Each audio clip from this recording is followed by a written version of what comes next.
Bonne nouvelle sur les greens pour la rentrée 2021, Odyssey relance ses fameux putters White Hot. Des formes iconiques mais surtout ces fameux inserts blancs au toucher précis, couplés à la modernité des nouveaux manches Stroke Lab. Mais avant de vous donner notre avis, on les découvre tout de suite avec Médéric Cocker, spécialiste de la marque américaine numéro 1 sur les circuits pro et en magasin.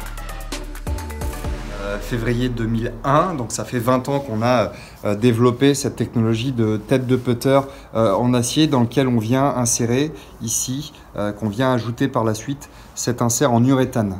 L'uréthane, maintenant tout le monde le connaît, c'était un peu révolutionnaire au début des années 2000.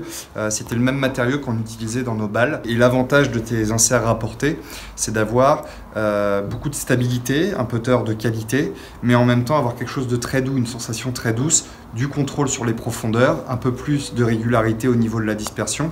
Et puis ça dans une tête qui est très simple, qui est aujourd'hui un peu légendaire, que ce soit le numéro 7, qui est joué par beaucoup de joueurs. On a des joueurs comme Stenson qui continuent à l'utiliser et qui l'utilisent depuis longtemps, qui ne veulent pas changer, qui veulent rester sur un insert très classique qu'on retrouve sur le White Hot. On va également le retrouver sur des versions plus classiques en numéro 1, en numéro 5, le 2-ball forcément. Ça reste encore aujourd'hui, 20 ans plus tard, un de nos produits phares. C'est quand même plus de 5 millions d'exemplaires vendus dans le monde en 20 ans, ce qui est énorme et ce qui, je crois, en fait le putter le plus joué. En utilisant cette technologie qu'on utilise depuis maintenant plus d'1 an et demi, la technologie Stroke Lab, le principe d'avoir un shaft qui est 2 tiers en graphite, 1 tiers en acier, sur lequel la partie graphite est un petit peu plus importante qu'auparavant. On a toujours 40 grammes de moins au niveau du shaft. L'avantage d'avoir 40 grammes de moins, c'est ce qui nous permet d'avoir une meilleure répartition du poids. On va rajouter 10 grammes dans la tête, 30 grammes au bout du grip, ce qui en fait qu'on va avoir un produit qui va faire en moyenne 540-545 grammes en fonction qu'on soit sur une version lame ou sur une version maillet. Donc on va avoir tous les avantages de stabilité et de contrôle d'un putter qui normalement ce qu'on appelle les putters tank, des putters qui sont 30% plus lourds, sans l'inconvénient d'un poids trop important. C'est-à-dire que là on va avoir de la stabilité sur la petite putt et en même temps beaucoup de facilité à jouer sur le dosage quand on va être sur des putts un petit peu plus longs. Là, sur cette gamme-là, on part sur des grips un peu plus fins, on part pas sur des grips des jumbo grips. Pourquoi ? Alors tout simplement, c'est aussi le petit rappel de 2001. On avait cette typologie de grip quand on a sorti la toute première gamme White Hot. Donc on voulait aussi ce côté authentique, ce côté original qu'on avait au début des années 2000. Donc c'était surtout pour apporter quelque chose de très simple, de très pur et donc surtout de retrouver les mêmes sensations qu'au début des années 2000 pour ces golfeurs qui utilisaient déjà le putter White Hot à l'époque.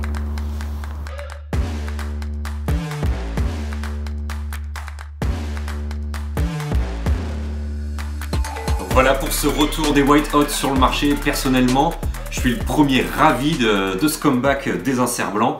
Pourquoi? Parce que chez Odyssey, c'est avec cet insert-là que j'ai le plus de retours d'informations au putting. Et on sait que le feeling, le toucher sur les greens, c'est capital. Moi, j'utilise depuis 2 ans le Stroke Lab 7 avec l'insert Micro Inch. C'est un très bon insert, c'est plus tolérant, mais niveau retour d'informations, les vibrations, je trouve, c'est beaucoup plus diffus. On sait moins où on centre la balle. Alors qu'avec cet insert lisse, le White Hot, on sait exactement comment on frappe la balle et le toucher également est plus ferme et c'est aussi pour ça que les joueurs du tour vont beaucoup l'utiliser sur les circuits, en tout cas les joueurs sous contrat Odyssey. Donc voilà pourquoi, notamment, je pense que ce White Hot va finir dans mon sac dans les semaines qui viennent. Autre chose, j'aime aussi beaucoup le grip plus fin, je pense que pareil, niveau retour d'information, c'est beaucoup plus précis que le grip précédent, le grip plus spongieux que Odyssey a tendance à utiliser et qui plaît aussi à beaucoup de golfeurs. Mais moi, ce côté tacky, ce côté spongieux, j'aime pas trop. Je trouve que ça endort les sensations. Et je pense que ce grip plus fin, voilà, ça ravira, on va dire, plus les puristes et les bons joueurs. Donc vraiment un grip plus fin pour plus de sensations. Pour finir, niveau look et finition, on n'atteint évidemment pas le niveau des Scotty Cameron ou des Sean Toulon qui sont également faits sous l'égide d'Odyssey. Mais on a quand même un beau niveau de fraisage, on le voit ici sur les ailettes et autour de la face. C'est aussi pour ça qu'on a un tarif autour de 250 €, 249 pour le modèle traditionnel et 269 € pour le 2-ball. C'est quand même moins cher que les Toulon et que les Odyssey. Et enfin pour finir, gros coup de cœur pour le look. C'est la couleur rouge, se marie super bien avec le blanc du White Hot, le rouge Apple Pie, le rouge pomme d'amour. qui donne vraiment beaucoup de charme à ces nouveaux putters Odyssey.